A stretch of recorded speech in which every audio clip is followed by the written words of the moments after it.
Hello, good morning, good afternoon, good evening kung nasaan man po kayo sa mundo at welcome po sa kauna-unahan kong vlog dito sa aking bagong channel sa Isos Vlogs.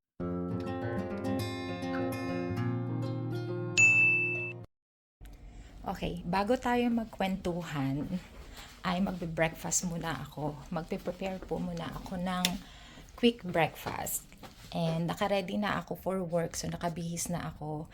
Usually, ano ko talaga, ang routine ko sa umaga is, pasensya na sa mga kumakain, is magko-coffee muna ako. Pagkagising ko, magko-coffee, and then breakfast, and then pupo, and then shower, and then get dressed, and then work. So, yun ang usually routine ko tuwing umaga. Ang nangyari today is the opposite.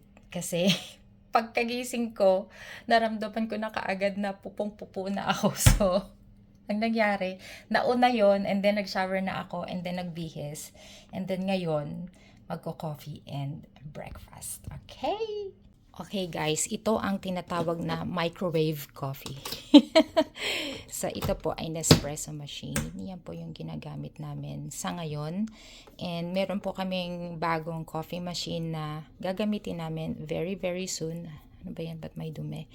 And excited akong gamitin. Bigay po yun ng kaibigan ko sa work. And I'm so excited. So yan po yung Nespresso coffee. Decaf coffee ang iniinom ko kasi po I get migraine sa strong coffee, yung real coffee talaga, o yung pure coffee rather. And then ayan yung coffee, shake ng konti, and then cold milk. Ayan. Kaya ako tinawag na microwave coffee to kasi ima-microwave natin siya para mainit. Ayan. Microwave natin siya. Set natin siya ng 50 minutes. 50 seconds. High heat. And habang nag-iintay tayo ng coffee, mag-toast tayo. Mag-a-avo toast tayo. So, yung pong tinapay namin is naka-freezer para po hindi siya madaling masira. Yun po yung sikreto. So, toast tayo ng dalawang bread. Frozen. So, ayan. And then, ibabalik na natin siya sa freezer para hindi siya masira.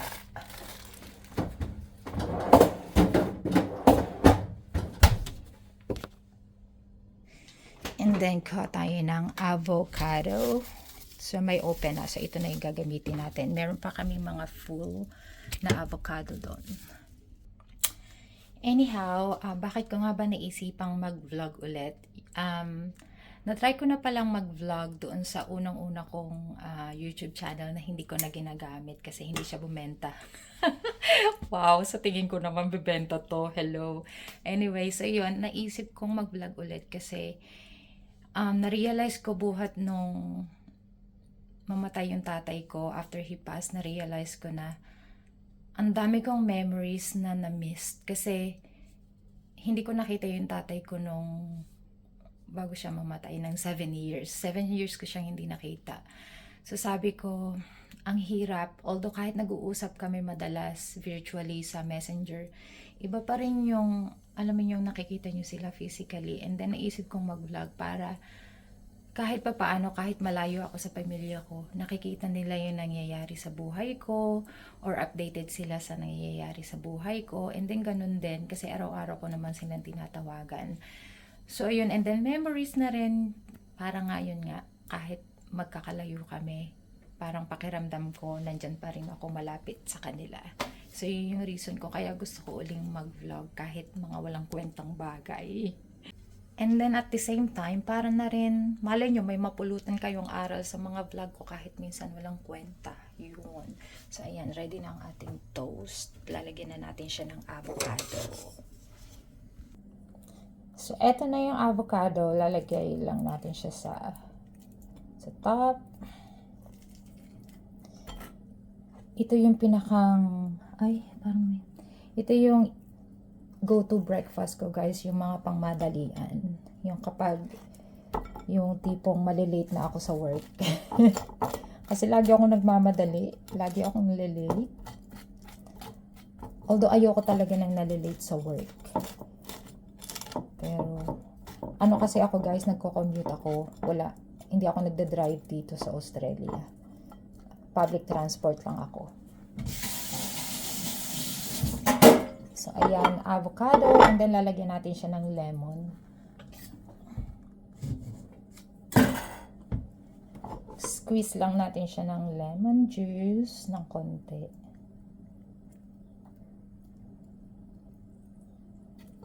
Para lang matanggal yung umay niya ba. Kasi di ba ang avocado, minsan nakakaumay tapos walang lasa. And then, lagyan natin ng pepper. And then ako kasi gusto ko may olive oil yung avo toast ko. Although double fat na siya, 'di ba? Kasi yung avocado, oil na siya or fat. Tas another oil. Pero gustong-gusto ko kasi yung lasa ng extra virgin olive oil. And then yung balsamic glaze. Isa lang yung lalagyan natin. Kasi gusto ko meron akong variety. Alam mo yun? Kasi unhealthy siya eh. So, para balance eh. So, ayan na yung breakfast natin guys. And then, my coffee. And then, magkakwentuhan na tayo. Okay? So, ayan nga guys. So, mag-breakfast na tayo. And my microwave coffee. Microwave coffee is the best.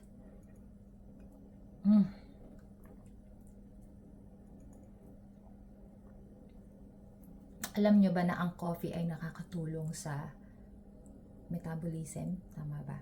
Nakakatulong siyang makapupo. Sorry sa mga kumakain ha. Pasensya na. So, mabilisan lang itong breakfast na ito.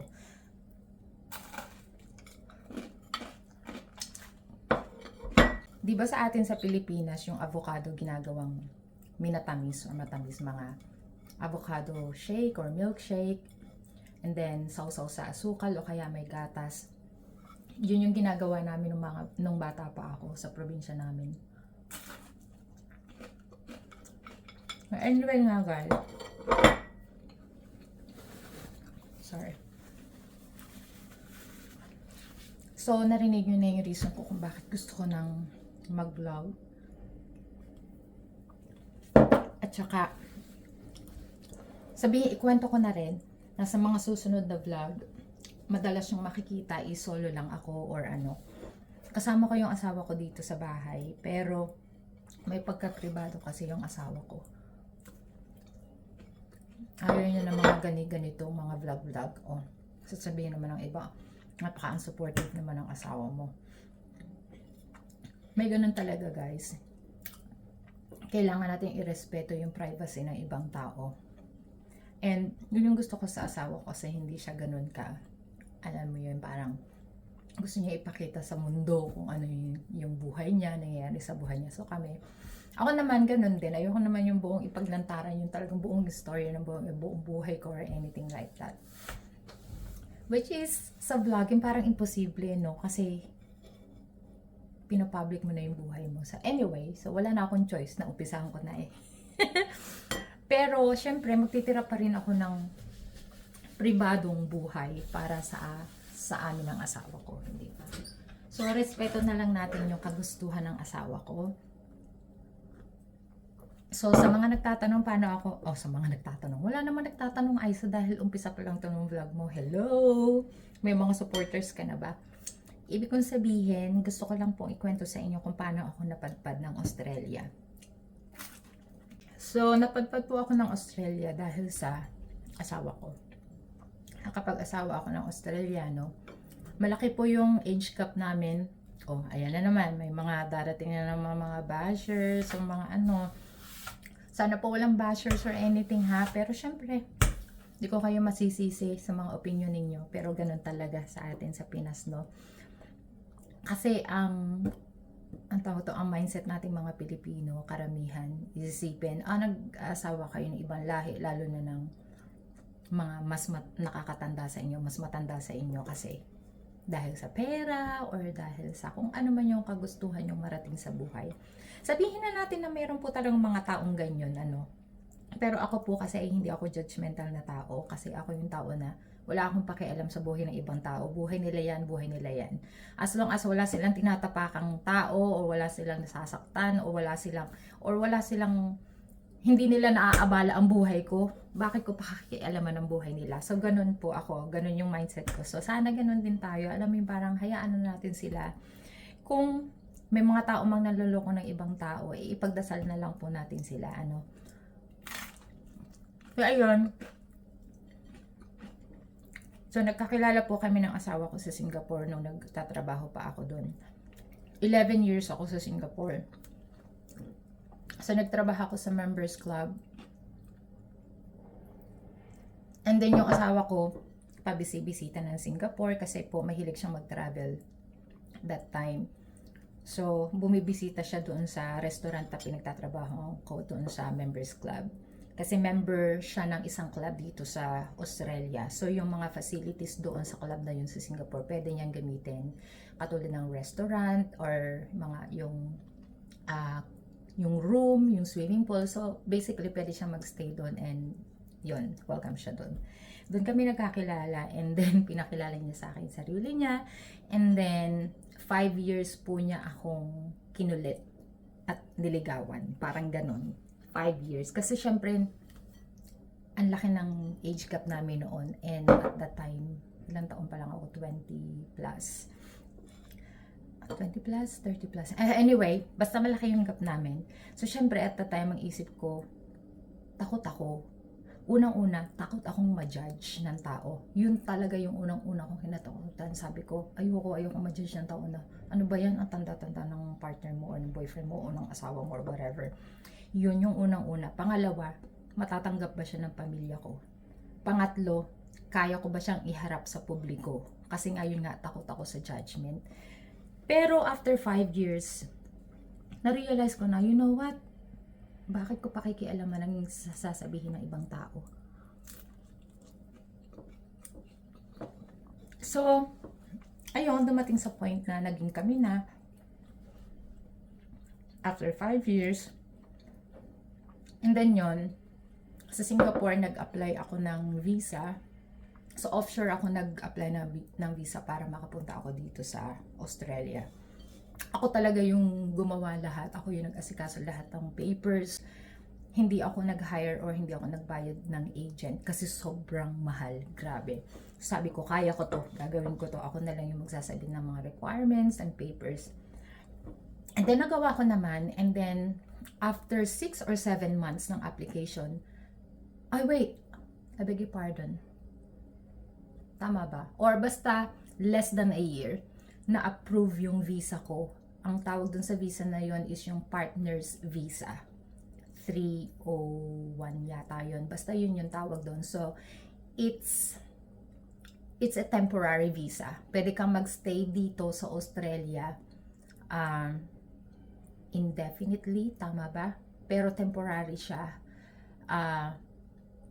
So, hindi ka pa noon permanent resident.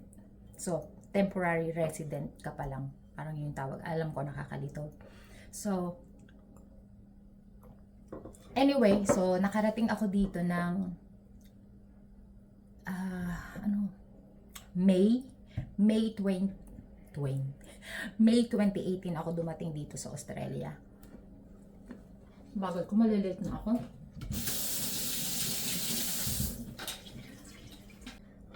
And then yon 2 months ako nagpahinga, hindi muna ako naghanap ng trabaho. And then after 2 months, yun na, saka ako nag-start magtrabaho. Nakahanap ako ng work dito. Nag-umpisa ako as a waitress. Siyempre, isa akong servidora, you know. Kasi hospitality industry po ang aking pinag-aralan sa Pilipinas. So yung 2 months na pahinga ko po ay inilibot ako ng asawa ko sa Australia. Sa iba't ibang states. And then dahil nga sa restaurant ako nagwo-work, sabi ko, gusto kong libutin yung mga wineries dito sa Australia. At yun yung ginawa namin ng asawa ko. Tinur niya ako, pinuntahan namin yung lahat ng hindi naman lahat, pero As in, ang dami namin napuntahang wineries, hindi ko na mabilang. So kasi yung application ko ng, yung visa ko na partner's visa is parang continuation na yun ng application mo to become a permanent resident. Wala na akong babayaran or anything like that. So after 2 years, dapat magsisend sila sa akin ng email na okay, kailangan mo mag-submit ulit ng documents for permanent residency visa. Pero na-delay yun na na-delay guys. Kasi feeling ko, dahil sa COVID, parang na-delay lahat. Yun yung pakiramdam ko. So parang after, my God, after 5 years pa siya guys, bago sila nag-email sa akin na mag-submit ulit ng panibagong documents or additional documents para sa permanent residency. Ang tagal, pero I'm glad na nangyari. So ngayon, ang tanong, citizen na ba ako dito sa Australia? Ikukwento ko sa inyo yan guys sa next vlog, okay? So naging permanent resident ako after 5 years. Anyway guys, malilate na ako. As in talagang kailangan ko nang umalis. Pero before that, kailangan ko muna mag-toothbrush at mag-retouch. So, tuloy ang kwentuhan in a bit.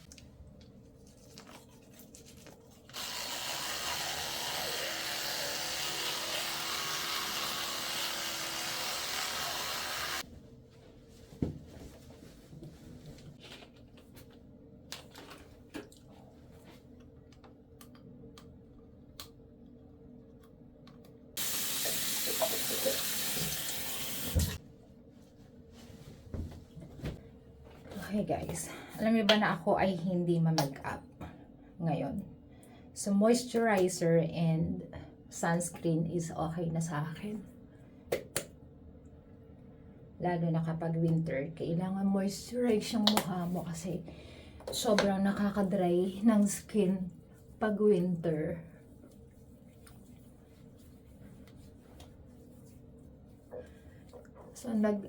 So, syempre, before moisturizer, nag-ano na ako, ang tawag dito, yung toner.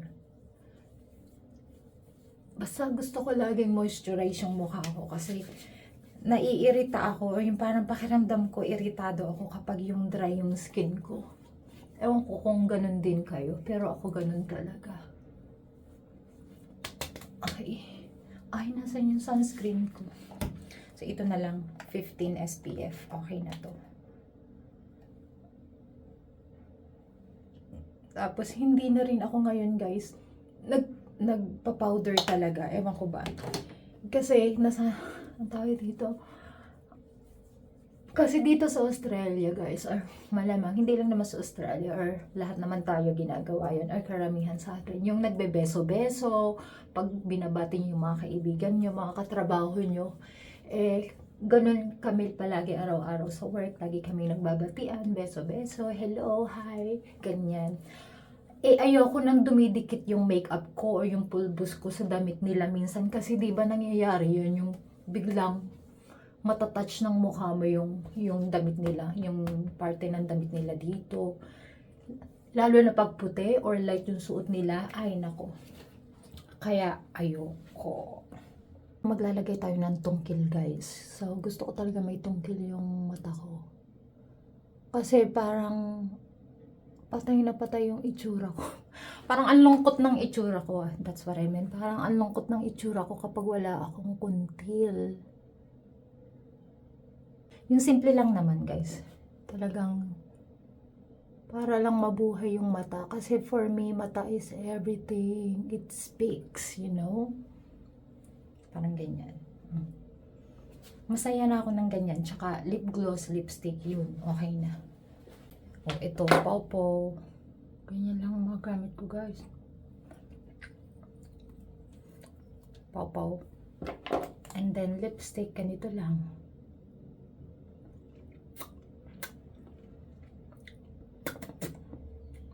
Okay, ayan. Okay na ako. Masaya na ako ng ganyan. So, yun lang. Okay, tuloy natin ang kwentuhan sa daan habang ako'y naglalakad. Okay? So, ayan guys. Ready na tayo for work. So, ayan ang aking bag today and outfit. Flip, flip, flip. So, ngayon, ano naman ang trabaho ko ngayon dito sa Australia? Pag-uusapan din natin yan sa susunod na vlog, guys. Ikukwento ko sa inyo. Okay, so ang gusto ko lang talagang ikwento sa inyo today is yung kung paano ako napunta dito sa Australia. Yun yung talagang gusto ko i-share sa inyo. Kung meron kayong gustong itanong, guys, kung paano mag-asikaso ng mga papers, ng mga documents papunta dito ng Australia. Look, hindi ako expert, no? Kasi talagang pero siguro may ma-share akong kaunti doon base sa experience ko. So baka meron kayong napulot na aral or mga tips or pointers. So kung mayroon kayong question or kung gusto niyo ikwento ko sa inyo yung journey ko na nag-a-apply ako ng visa papunta dito. Kung gusto niyo ikwento ko sa inyo, leave a comment, ha? May request lang ako, guys, ha? Kung pwede lang naman.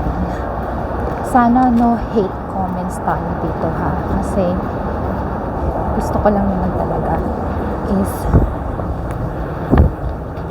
dito maayos at saka peaceful na vlog. Ano mo yun, I am open naman to critics, so syempre kailangan ko lang siyang tanggapin ng positibo, hindi ba?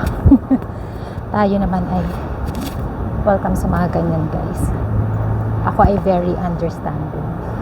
Sabi ko nga, I'm not judgmental. Well, minsan well, tao tayo, guys, no? Pero hindi naman to the point na nag-judge ako ng tao na to the point na kinu-curse ko sila.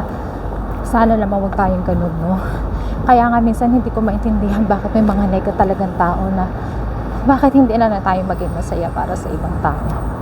Kung hindi natin gusto yung ginagawa nila, bakit natin pinaiinit ang ulo natin? Huwag na natin sila pakialaman. Go somewhere else, diba? Or do something else. Huwag na natin ituon yung oras natin sa kanila. Kasi ikaw rin naman ang mabibisit, hindi ba? So bakit pa?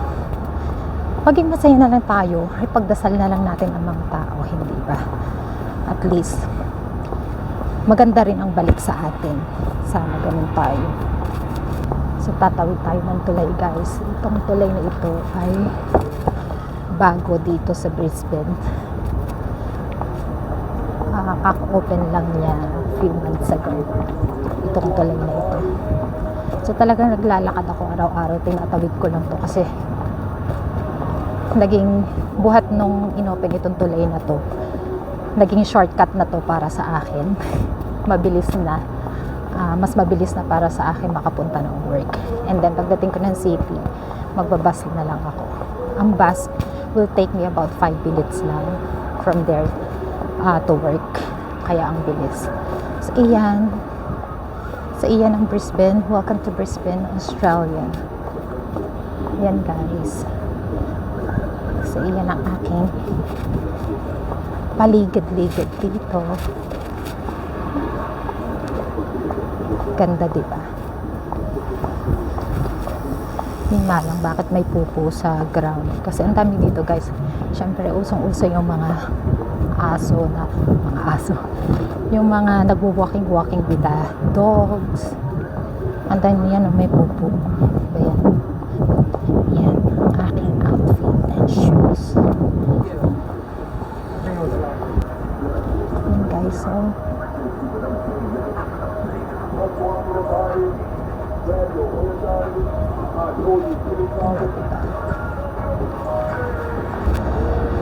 ang tanong, guys, happy ba ako dito sa Australia? Syempre naman, happy ako. Nandito kasama ko. Syempre, marami rin ako nakilala mga bagong friends. And then, sobrang babait. So, mga kaibigan ng asawa ko na mga kaibigan ko na rin na sobra talaga akong natanggap. And then, yung family na din na sobra akong tanggap. Kaya, wala talaga akong complaint. Sobrang happy ko. Yan, guys, isa sa pinakamataas sa building dito sa Brisbane. Yan. I think yan yung pinakamataas. And then, city na tayo.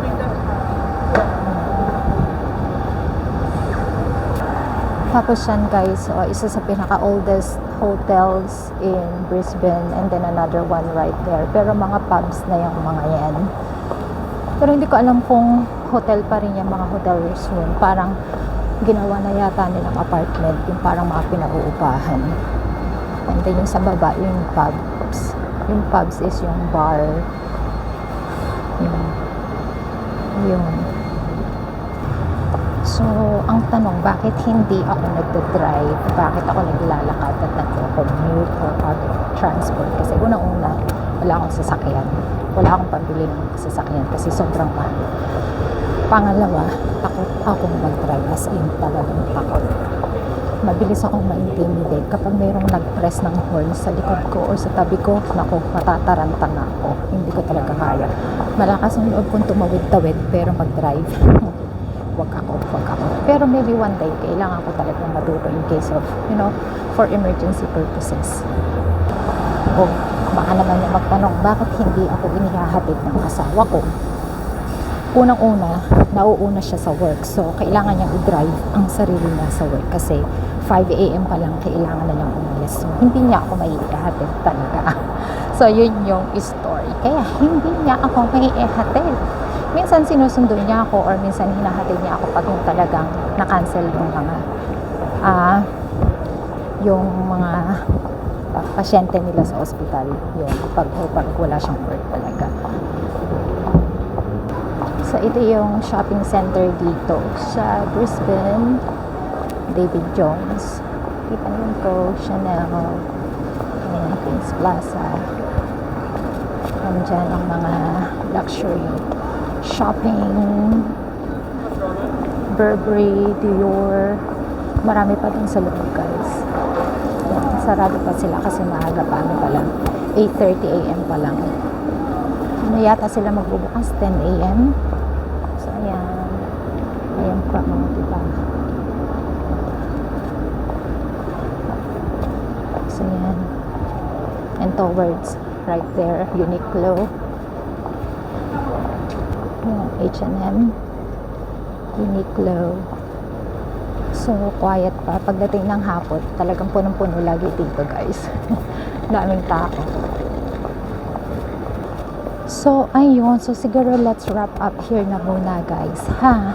Hanggang dito na lang muna yung una kong kwento sa una kong vlog. Malapit na ako sa work. Magbabas na ako kasi 5 minutes away lang siya. So, yun. Next time ulit, ha? Maraming salamat. And see you next vlog. Bye. Have a good day.